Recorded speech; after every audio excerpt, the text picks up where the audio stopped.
Hi, welcome along to a little video podcast. We're going to be thinking about energy conservation, and we're going to be thinking about energy conservation in a problem-solving context.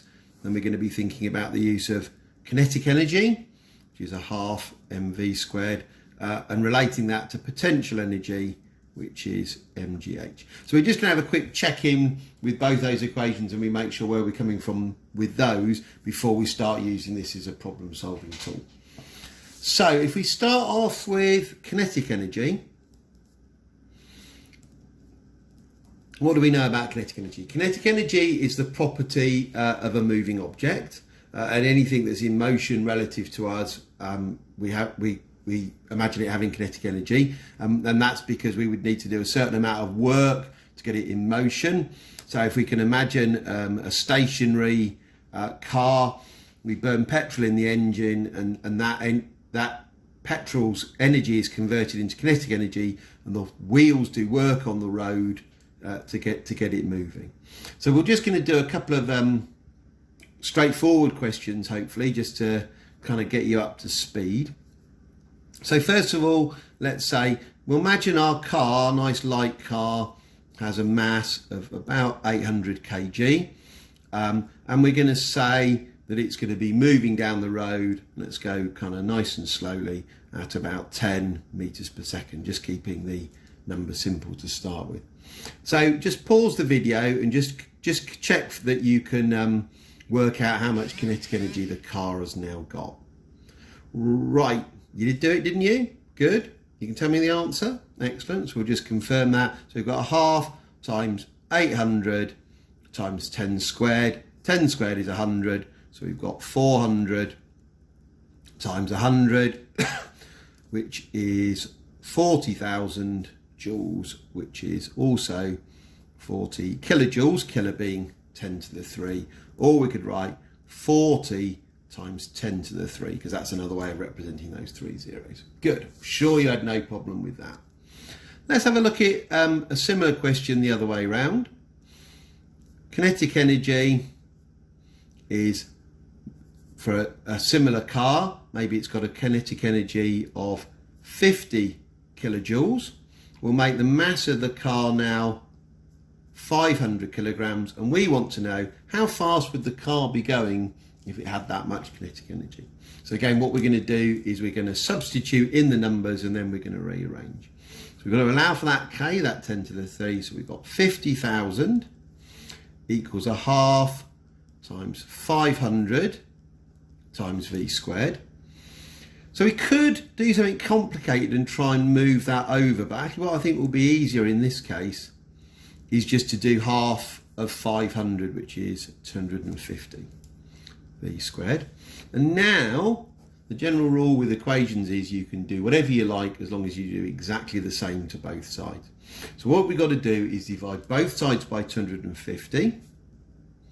250 divided by 250 is 1. So that neatly disappears, doesn't it? And we've just got v squared is equal to 250,000 over 250. So just quickly do that on a calculator. 50, 1, 2, 3, divide 250 equals 200. So v squared is 200, but we wanted v. How do we get from v squared to v? We square root both sides. The square root of v squared is v, and then we can just do square root 200 on our calculator. Go on surd form, and we get the vehicle is moving at 14 meters per second. So I think we should get you to do one now. So let's work on a different scale now. Let's imagine that a child is riding along their bike. The child and the bike have got mass 50 kg. We're going to say that their kinetic energy is obviously going to be a lot smaller. So we're going to say that they've got 800 joules of kinetic energy. And now I want you to just repeat what I've done and work out how fast the child is going on their bike. You got an answer? You sure? You checked it? Right. So we get 800 equals a half 50 v squared. So we get 800 equals 25 v squared. Much easier to multiply that out. Divide up both sides by 25. 800 over 25 is equal to v squared. Can we do that without a calculator? Well, if it was over 100, it would be 8, so it's 4 eighths. So is that 320 equals v squared? Let's just check on a calculator. 800 divide 25 equals 32.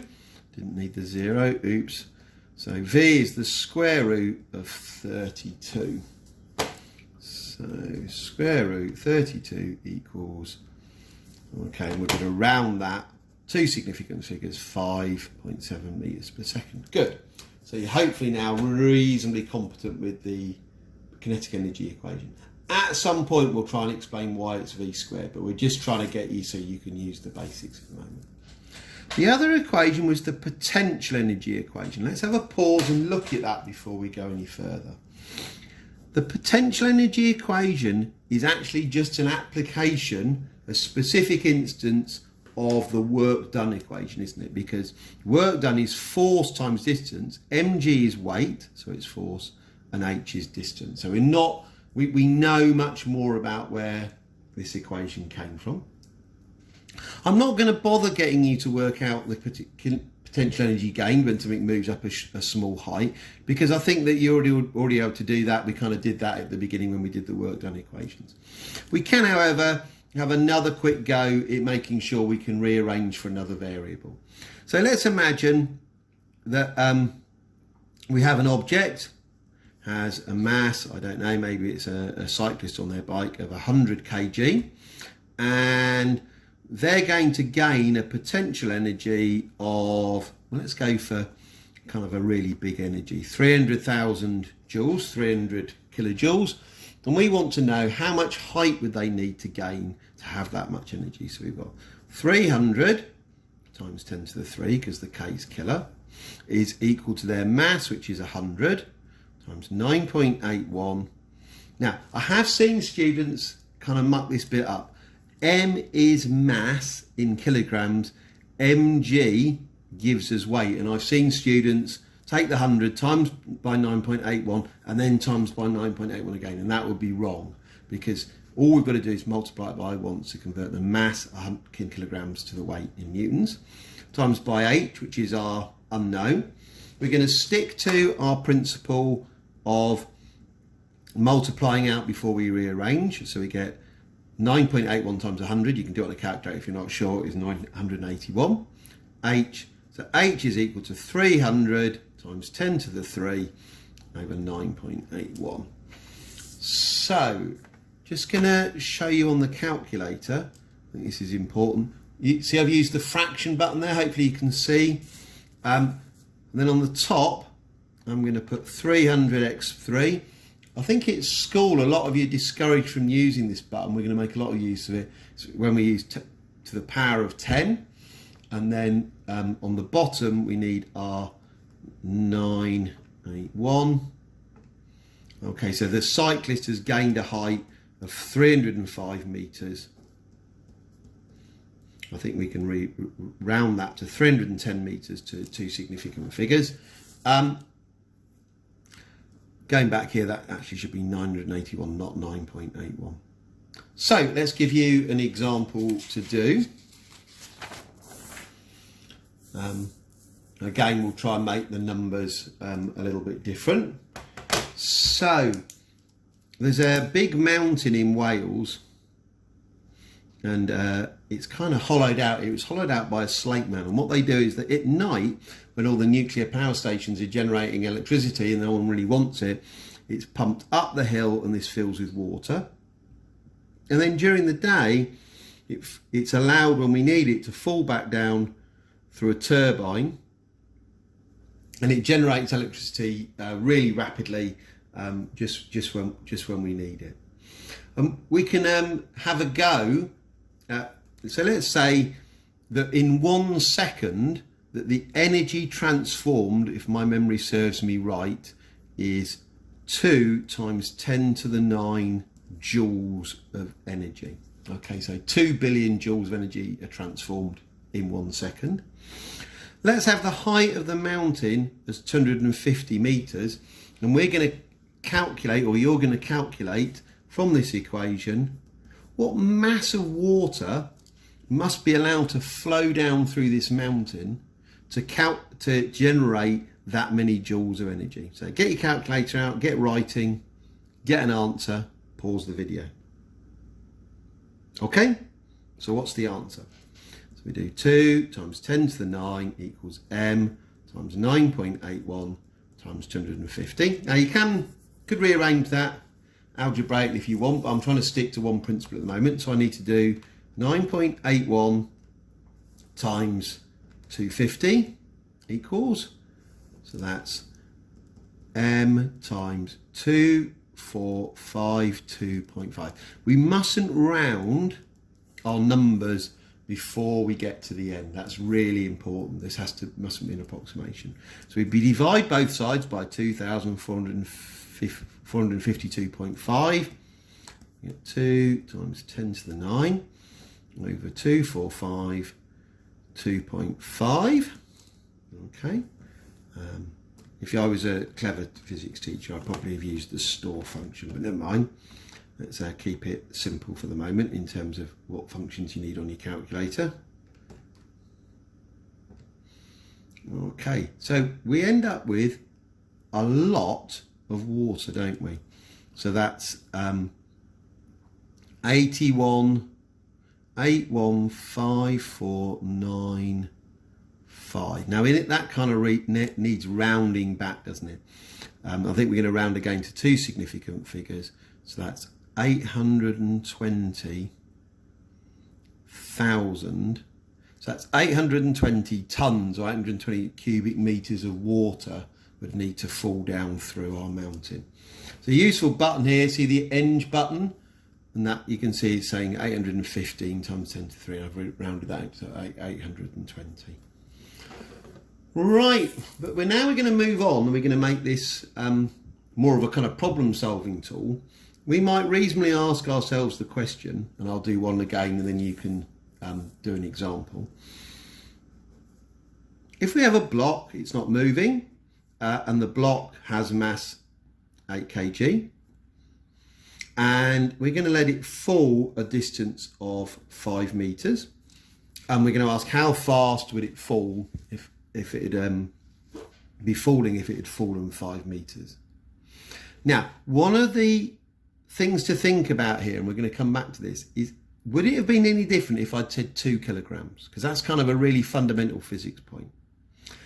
But how fast would it go? Well, how can we do this? Well, we know that it's got potential energy mgh here. And when it falls to the ground, it won't have any potential energy left at all. It'll only have kinetic energy. So all we know that when it gets to here, the kinetic energy will be the same as the potential energy it had before. So we can then put in some numbers and calculate how much velocity it would have. Now we are making an important assumption here that we're not losing energy to any other form. Okay, so we've got 8 times 9.81 times 5 equals 1/2 times 8 v squared. Okay, so we'll quickly multiply up on both sides. So we've got 8 times 9.81 times 5 equals, I'm not very good with the calculator, times 8 times 5 equals, don't want it as a fraction, so that's 392.4 equals 1/2 8, I'm sure we can do that as 4v squared. So v squared is 392.4 divided by 4. We can just do that on the calculator. Gives us 98.1. So v is the square root of 98.1. square root 98.1 equals 9.9 meters per second. Okay, here's one for you to try. We've got a mass 5 kilograms. It's going to fall a distance h. That's what I would like you to find. And when it gets to the bottom, it'll be going at 12 meters per second. You're going to use the principle mgh equals a half mv squared, because we're going to assume no energy is lost. So do what you can. Pause the video now, substitute in those numbers, rearrange and give me a value for h. You done? Good. That's impressive. We haven't been doing this long and you're doing very well now. So 5, I'm only saying you did well if you got the answer. If you just didn't bother pausing, you don't get the well done. Okay. 5 times 9.81 times h is a half times 5 times v squared. So 5 times 9.81 equals 49.05 times h. Half of 5 is 2.5 v squared. So v squared is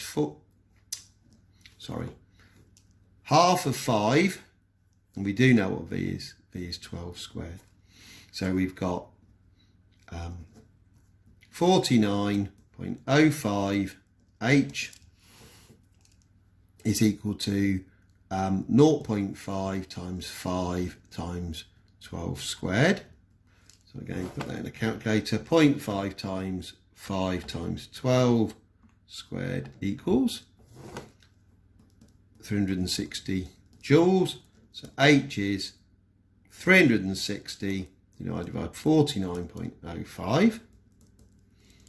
360 divide 49.05 equals h is equal to 7.3 meters. And if you did that on your own, really well done. So that leaves me with this final question is, would it have made any difference if I hadn't told you the mass? Because you may remember kind of Galileo's famous work. It doesn't make any difference how much mass the object has, they always fall at the same speed. And I'm hoping that a lot of you will have spotted at this point that you can simply cancel the m's out there. Yeah, the divide both sides by m. And that explains mathematically how we can do the calculation without the mass, but it also explains mathematically why the v does not depend on the m value. Have a go at some questions now.